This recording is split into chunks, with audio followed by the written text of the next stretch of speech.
you. Thank you so much. Thank you so much. Thanks, everyone. Thank you. Thank you, everyone. Thank you very much. Wonderful panelists and wonderful discussion. Thank you, Hein, for moderating the panel so beautifully and tying all the threads together. I think that was wonderfully done.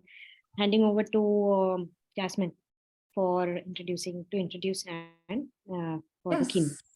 Of course. Hi, everyone. It's that time of the day again. We made it to our closing remarks. Thank you so much for being with us. We have an amazing day tomorrow, so don't miss out. It's going to be youth focused, so we'll have amazing panelists as well. I would like to introduce Dr. Nielsen. She received her EDD from Arizona State University in Educational Leadership and Supervision. Her interest in education and research have focused upon teacher professional subjectivities, teacher leadership, and school leadership using visual and qualitative methodologies. Dr. Nielsen currently serves as the director of the Office of Global Engagement in the Mary Lou Fulton Teachers College, where she has served as the principal investigator for multiple international initiatives. In addition to leading the implementation of multiple international initiatives, Dr. Nielsen has contributed to various international research initiatives focused on international education, teacher subjectivities, climate and sustainability, and also innovations in education. So, Anne, welcome. Thank you so much. And I just want to thank everybody for all their incredible work today and presentations. It's just been phenomenal. And I'm going to share the screen here because I have just a very short presentation. It won't be long, but I'm going to try and make this really interactive for us. We won't go into breakout rooms. So those of you that don't like it, sorry, Radhika. But we will make it active. My first entry into education as a professional was as a teacher. So I always go back to my teacher roots when I get in presentations. So let me just share the screen here. Let me see. Okay. And let's see. There we go. All right. So I first want to recognize that I am coming to you from Arizona State University, and our 4 campuses are located in the Salt River Valley on ancestral territories of indigenous peoples, including the Acamel Odom and the Peepash Indian communities, whose care and keeping of these lands allows us to be here today.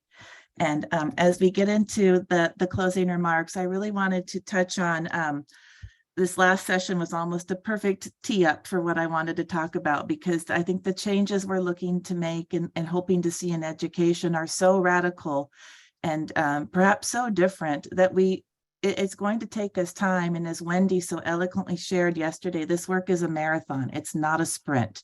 So we're not in a race, but the changes we're looking to make do require us to think through perhaps some unlearning and some new ways of thinking, new ways of considering education, new ways of considering where school is located or how it's constructed. And I wanted to bring up a few things I think we might need to think about unlearning that youth have brought forward in some of the work we've done in the Turn It Around project, as well as I hear this, some of these things in my own language. I've heard them in our language today. It's a process, but I've also heard the opposite, that we're making steps in addressing some of these issues. So I'm going to talk a little bit about unlearning some of these root metaphors that seem to have really kind of seeped into education. I think Noah and Aaron early this morning really got us off thinking about this with the grammar of schooling and bringing up Tayek and Cuban's work about, just some of how rooted in practice some of these are.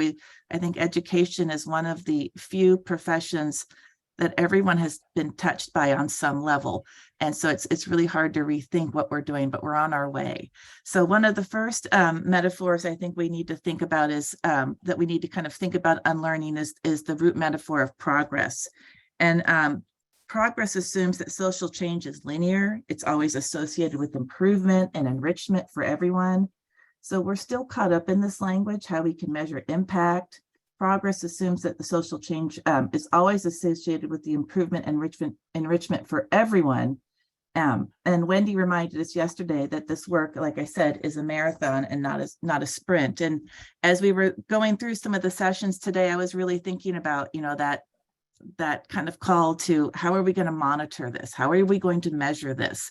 I think the MEAS project gives us good insight into how to rethink progress using that UN framework on climate change and the commitment to action for climate empowerment.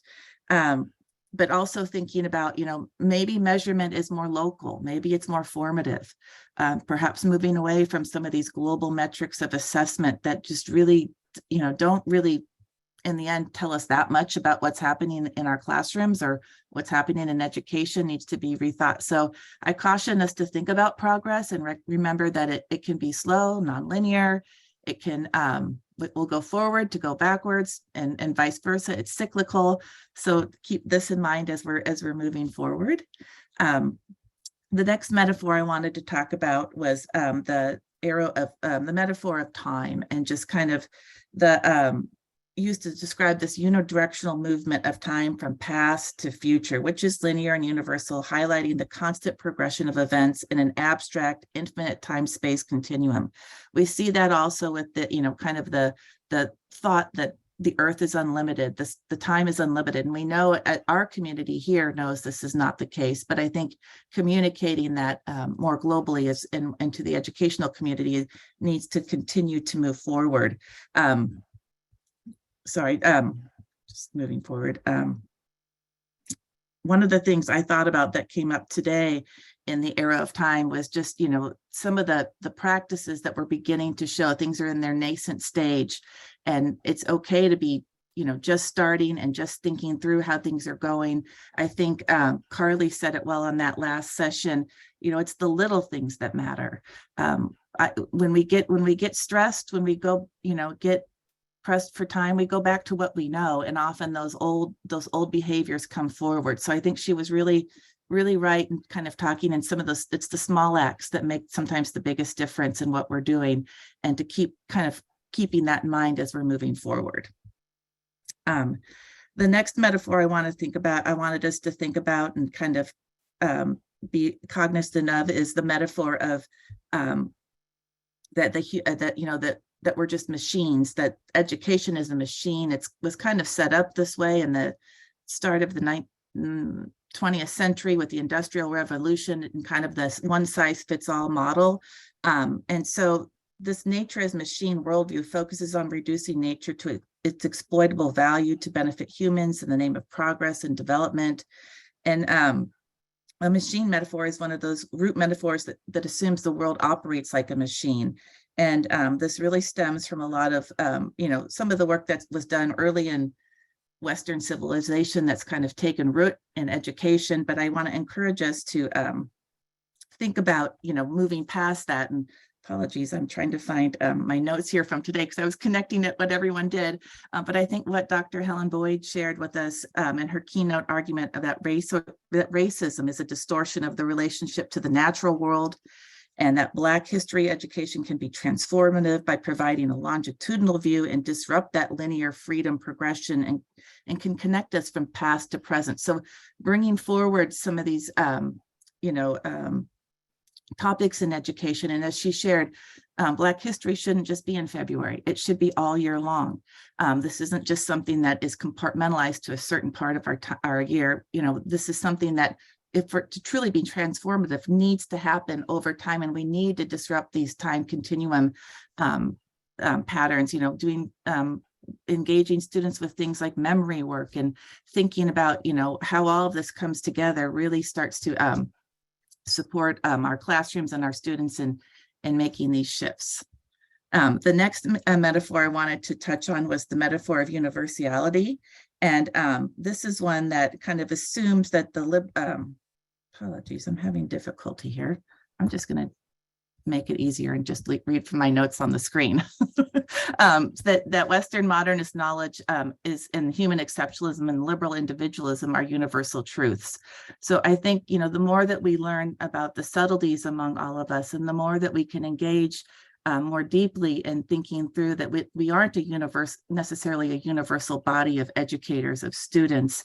We need to think about the subtleties, can really change us. And actually, Averin, who spoke in one of the sessions, really helped us today to think about, it's not just about diversity of content and the diversity of subjects, it's also about diversity of thought. So I really appreciated how we're continuing to be pushed on this metaphor through some of his comments.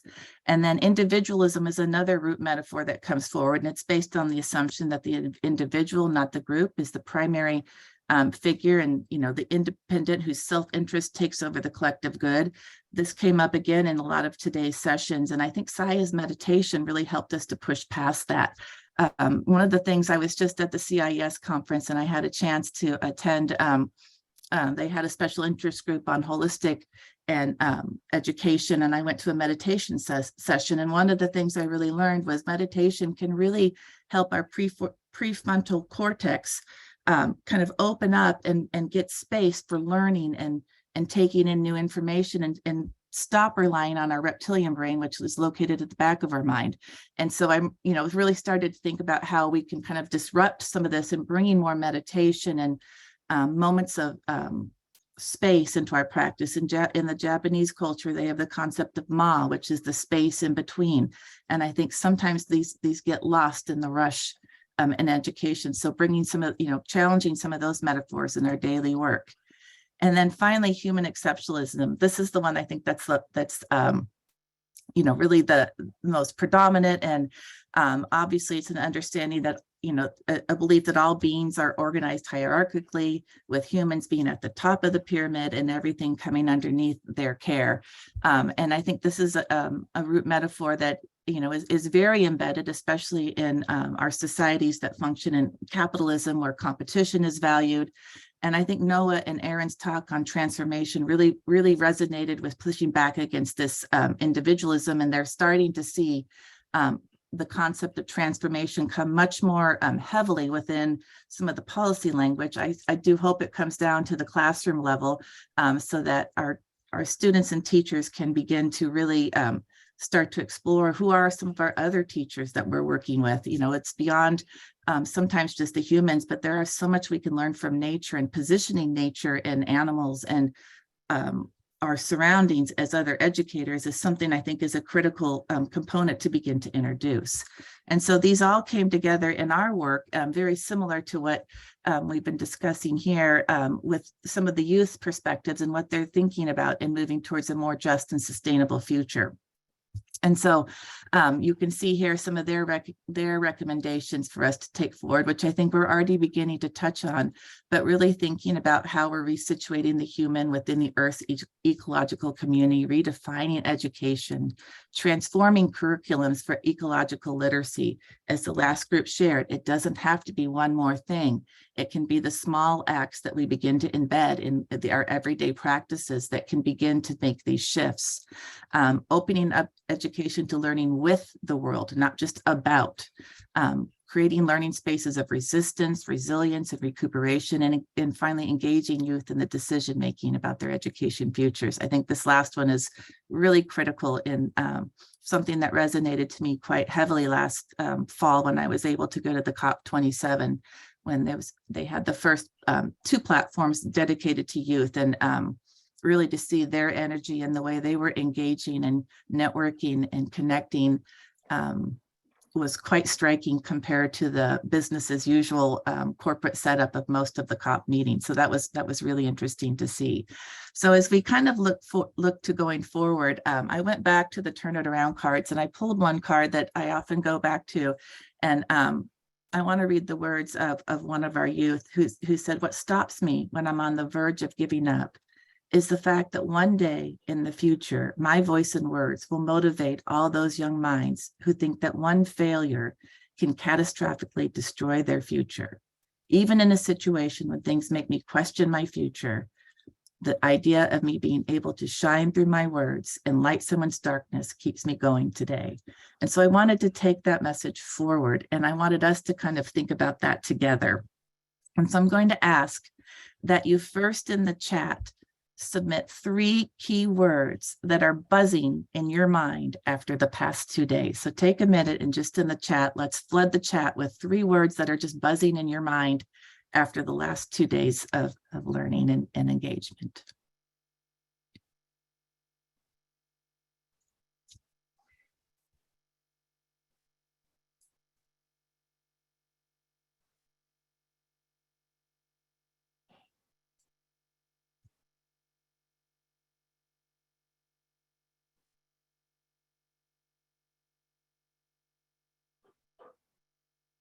And please just type your thoughts in the chat. This is for everyone.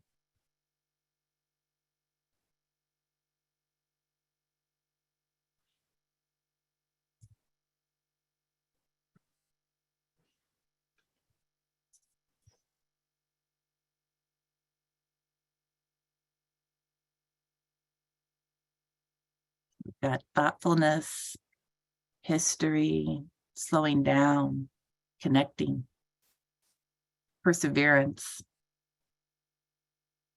rethinking, transformation, coalition, radical.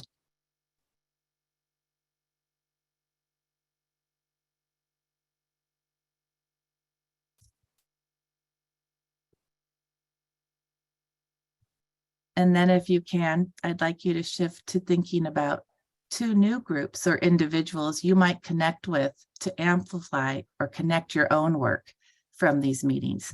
Maybe there's someone in the chat, maybe there's someone from yesterday that you're thinking of connecting with. Maybe there's someone in your local community. Maybe there's someone that you haven't spoken to in a while, but just throw that out there. Let's manifest some of these changes moving forward and put it out there. Who are 2 individuals or groups that you're going to connect with to amplify or connect your work further?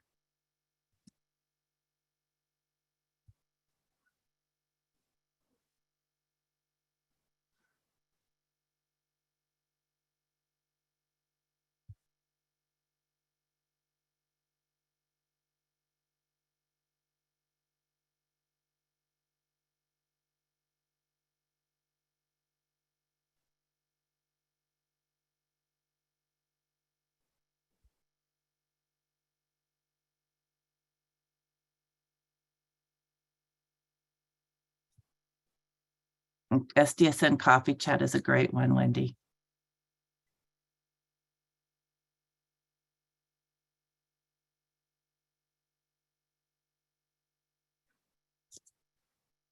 Childhood Education International, they're amazing as well. Amlata, yeah.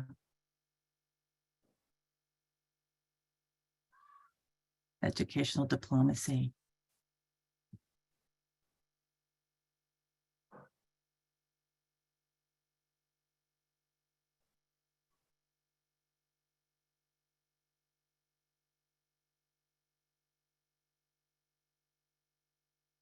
And lastly, what's one concrete act you can take in the next week to start you on your way? What's one thing you're going to do in the next week that's going to just really start to shift you? It doesn't have to be a huge act. It can be actually setting the date to make this meeting with the person you just listed. It can be, adding something to your calendar, but I think it's important that, as we kind of come to these sessions and come together, we think about the actions we're going to take forward. And sometimes it's just that first small step that we need to push ourselves to do. And I like to usually give myself just a week with one small step. It gets me on my way, gets me thinking, and I feel the progression. And again, I go back to what Carly said, it's the small things that I think often make the biggest changes.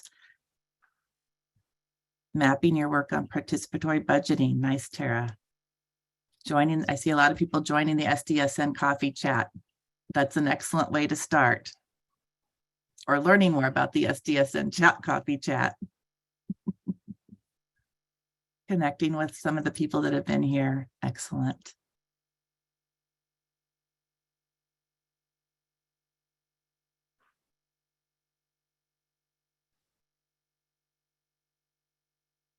Madhavan, you got to meet the Dean of ASU. Excellent.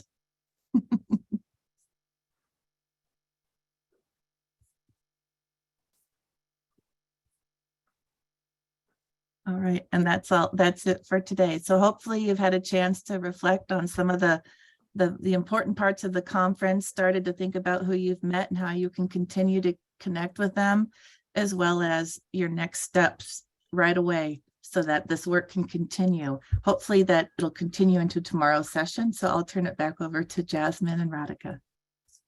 Thank you so much, Anne. Thank you for tying everything together so perfectly and for giving us the opportunity to reflect at the end of the day. That really ties the entire day together for most of us. Radhika? Thank you, Jasmine. Thank you. And I think you said it all. And I think Lucia mentioned, and also Anne mentioned that we need to listen from the young generation as well, the leaders of tomorrow. So I think we'll do that tomorrow and we'll take this forward and have this discussion. Sorry about the background noise. There are kids at home and they are now demanding my time. But I think it was a fascinating day. With lots of interesting thoughts, and we will continue this discussion tomorrow and really will get a chance to unlearn and learn from the young voices tomorrow. So tomorrow is going to be half day, 9 to 1 o'clock, and I think it will be another fascinating day like the 2 days have gone by. And I think you did a marvelous job of summarizing everything through those metaphors and themes. Thank you so much, and making it interactive, I think, is best. I think I got to learn a lot today through this, through the activity. I learned so much from everyone as well. I'm exhausted. Yes, exhausted, but lots of thoughts. So it's good. Let's keep thinking, and let's come tomorrow to reconvene and continue with our dialogue. Radhika, quick question on the feedback form. Yes. Do we fill a form for each of the days, or do we fill one at the end of the 3 days? Question. Maybe Sonia can answer. You're welcome to do it either way. We have it so you can choose which days you attended. So if you want to do 2 days today and 1 day tomorrow, that's totally fine. We just wanted to share it every day so that people could share their thoughts fresh. We don't want you to forget, you know, these days are so long and we're attending so many things. So if you want to just, you know, put things out of your brain and onto the form today, feel free to do so. We would definitely recommend that. Okay, the form today, the link that you have shared seems to be a little different from the one I filled out yesterday. So if you just want to recheck the link that you have shared. Thank you. That's so helpful.